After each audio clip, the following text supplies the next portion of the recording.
Hi, I'm Shelley Rigger. I teach political science at Davidson College, and I'm really excited to offer a seminar called What Makes a Nation? The main focus of the seminar will be to think about how nations and nationalism and nationhood and national identity all kind of work together in the modern world.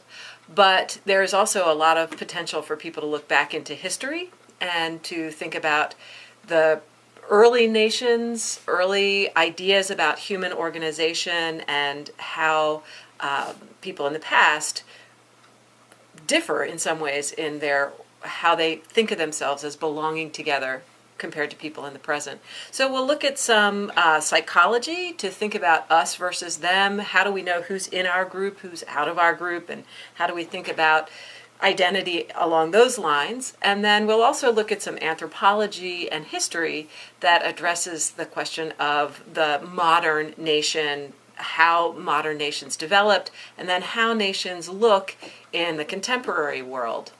And one of the topics that I think will be particularly interesting is the reality that in our world today, a lot of countries don't really conform to what we think of as traditional nations. So they are multinational or multi-ethnic societies all living under the same government. So we'll talk about that. We'll talk about how you pull together people who are different from one another into a nation that has coherence and meaning.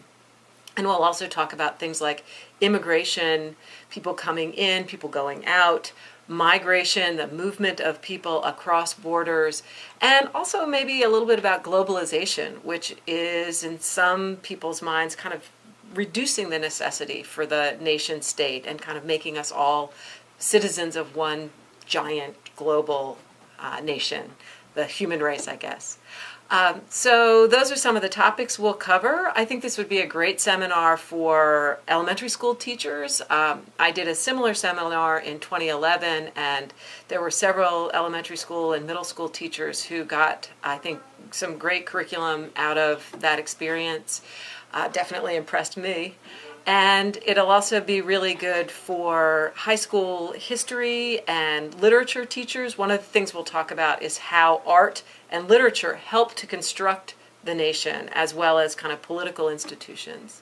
So literature, history, social studies, foreign language teachers I think could really find some good material in this seminar to work with. So lots of different possibilities. I am open to a lot of your feedback for what specific kinds of countries and topics you want to include. So I welcome you and hope you get in. Thanks.